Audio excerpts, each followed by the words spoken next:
Saudara-saudari, marilah kita mendengarkan renungan dengan judul Tugas dan Perutusan Seorang Rasul,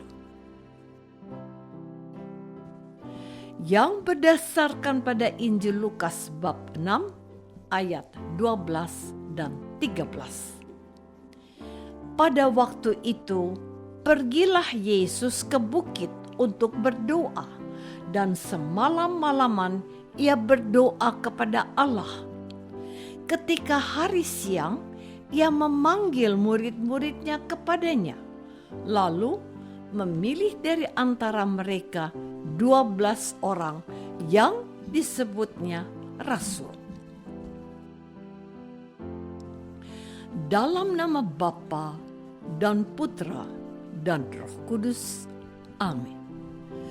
Saudara-saudari terkasih dalam nama Tuhan Yesus Kristus, dari antara 12 rasul yang dipilih Tuhan Yesus ada nama Simon yang disebut orang Zelot, dan Yudas anak Yakobus untuk membedakan dia dari Yudas Iskariot yang akhirnya mengkhianati Yesus.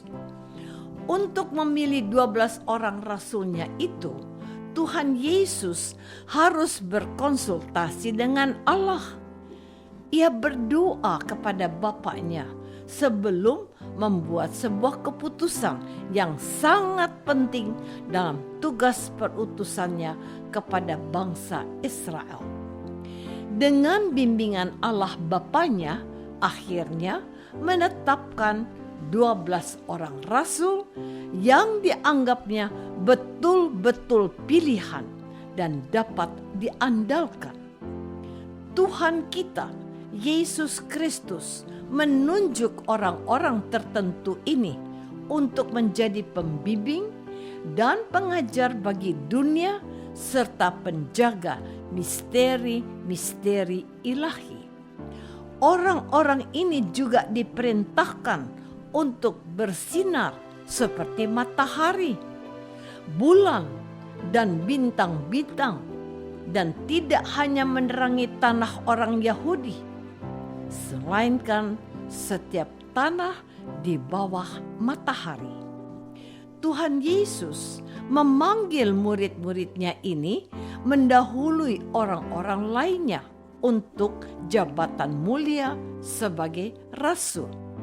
Demikian pengajaran Santo Cyrillus, uskup Alexandria yang hidup antara 380 hingga 444 Masehi. Saudara-saudari terkasih, Tuhan Yesus memilih para rasulnya yang kemudian hari diutusnya seperti domba ke tengah kawanan serigala. Ia mengutus mereka seperti Bapa sendiri telah mengutus dirinya ke dalam dunia. Di sini Tuhan Yesus mau mengatakan betapa luhurnya keterpilihan mereka menjadi orang-orang terdekat Yesus. Para rasul didoakan oleh Tuhan Yesus untuk hidup seperti dirinya dan mencontoh cara hidupnya, mendengar Bapa dan taat pada kehendak Allah yang telah mengutusnya. Mereka harus belajar dari Yesus untuk memilih kehendak Bapa dan bukan memenuhi ambisi dan keinginan pribadi mereka. Para rasul yang dipilih Yesus ini menjadi terang dan dasar kebenaran, sebab Kristus bersabda bahwa Ia mengutus mereka seperti Ia diutus oleh Bapa.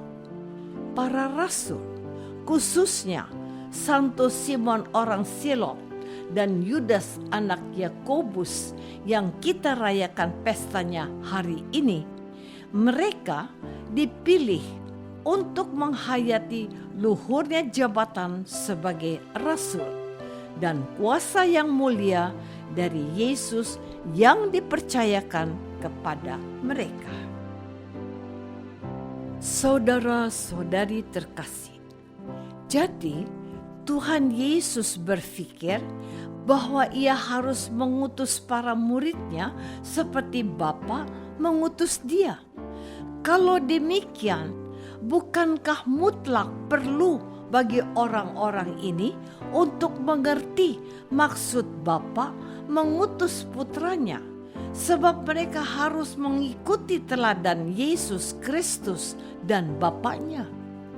Santo Cyrillus melanjutkan, untuk keperluan ini Tuhan Yesus menerangkan kepada kita banyak segi dan sifat perutusannya ketika ia bersabda, "Aku datang bukan untuk orang yang benar, melainkan untuk orang berdosa supaya mereka bertobat." Yesus juga berkata, "Aku turun dari surga tidak untuk melakukan kehendakku sendiri, melainkan kehendak Dia yang mengutus aku. Sebab Allah telah mengutus putranya ke dunia untuk mengadili dunia, tetapi agar dunia diselamatkan oleh Dia.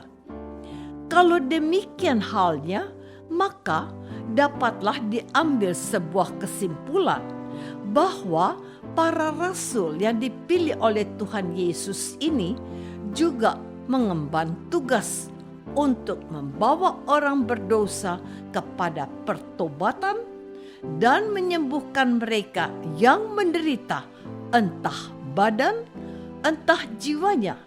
Dan dalam segala perbuatan yang dilakukan, mereka tidak boleh mencari kehendak mereka sendiri.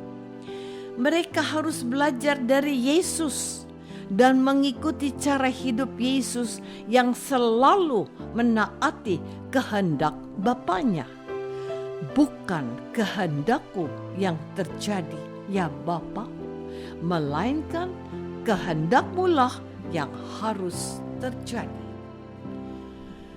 Saudara-saudari terkasih, kepada kita yang mendapat tempat khusus di hati Yesus dan telah menerima kita menjadi anggota keluarganya berkat sakramen pembaptisan, kita juga perlu memperhatikan cara hidup para rasul Tuhan itu.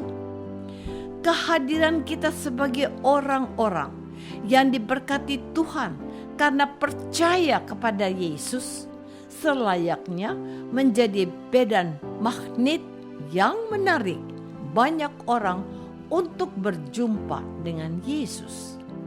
Sebab kita hidup dengan meneladan cara hidup Yesus. Injil hari ini ditutup dengan kutipan pengarang Injil demikian.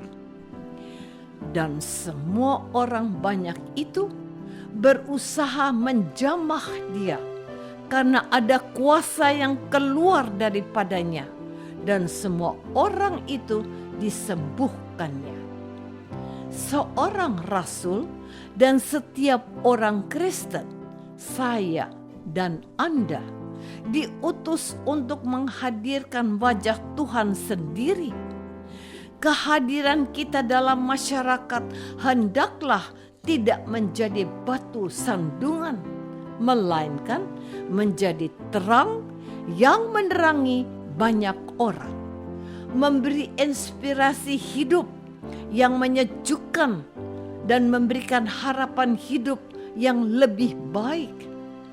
Pesan dari perikop Injil hari ini bahwa kita yang saat ini mendengarkan sapaan Tuhan, kita diundang untuk menyelamatkan orang-orang yang sesat jalannya, membawa orang yang hidup dalam dosa untuk bertobat agar memulai hidup baru dalam Tuhan, menjadi pribadi yang peduli, mengasihi, dan taat kepada kehendak ilahi.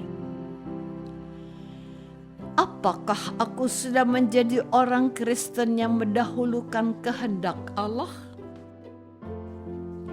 Marilah kita berdoa.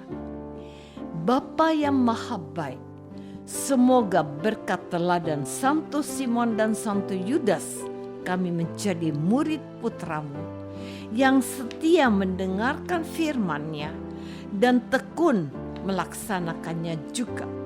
Sebab dialah Kristus, Tuhan dan pengantara kami. Amin. Semoga kita semua selalu dinaungi dan dibimbing oleh berkat Allah yang Maha Kuasa. Dalam nama Bapa dan Putra dan Roh Kudus. Amin.